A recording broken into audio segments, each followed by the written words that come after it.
सालों पहले पीतल नगर में किशन नाम का एक किसान रहता था।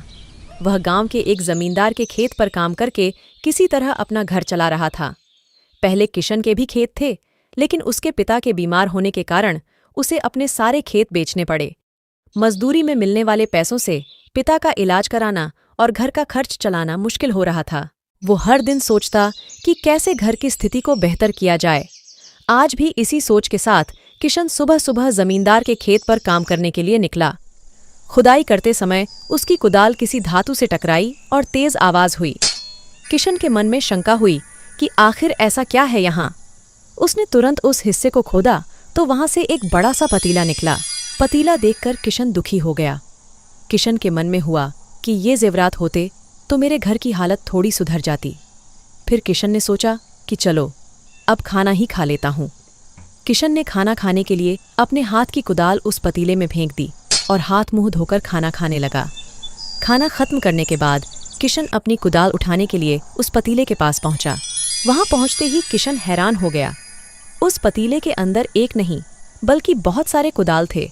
उसे कुछ समझ नहीं आया। तभी उसने अपने पास रखी एक टोकरी को भी उस पतीले में फेंक दिया। वो एक टोकरी भी पतीले के अंदर जाते ही बहुत सारी हो गईं। ये सब देखकर किशन खुश हो गया और उस जादुई पतीले को अपने साथ घर लेकर चला आया। वो हर दिन उस बर्तन में अपने कुछ औजार डालता और जब वो ज्यादा हो जाते तब उन्हें बाजार जाकर बेच आता।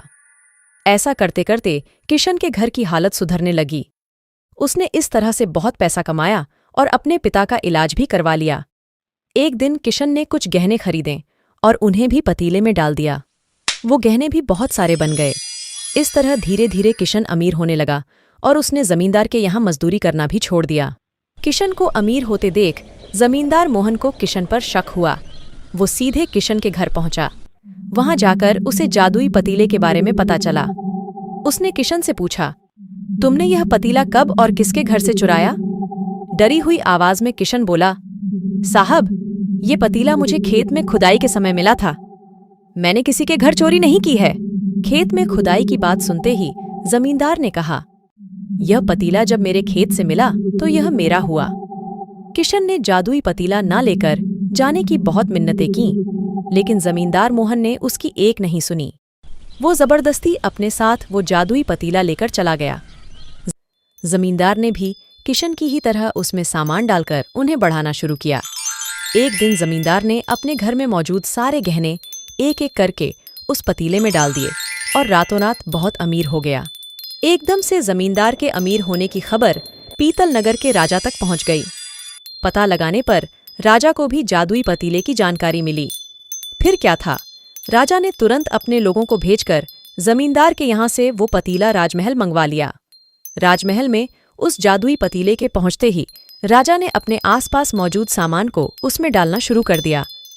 सामान को बढ़ता देखकर राजा दंग रह गया। होते होते आखिर में राजा खुद उस पतीले के अंदर चला गया। देखते ही देखते उस पतीले से बहुत सारे राजा निकल आए। पतीले से निकला हर राजा बोलता, मैं पीतल नगर का असली राजा हूँ, तुम्हें तो इस जादुई पतीले ने बनाया है। ऐसा होते होते सारे राजा आपस में लड़ने लगे और लड़कर मर गए। लड़ाई के दौरान वो जादुई पतीला भी टूट गया। जादुई पतीले के कारण राजमहल में हुई इस भयानक लड़ाई के बारे में नगर में सबको पता चल गया। इस बात की जानकारी मिलते ही मजदूर किशन और जमींदार मोहन ने सोचा, अच्छा हुआ कि हमने उस जादुई पतीले का इस्तेमाल सही से किया। उस राजा ने अपनी मूर्खता के कारण अपनी जान ही खो दी। कहानी से सीख। जादुई पतीले की कहानी से दो सीख मिलती हैं। पहली कि मूर्खता का अंत बुरा ही होता है।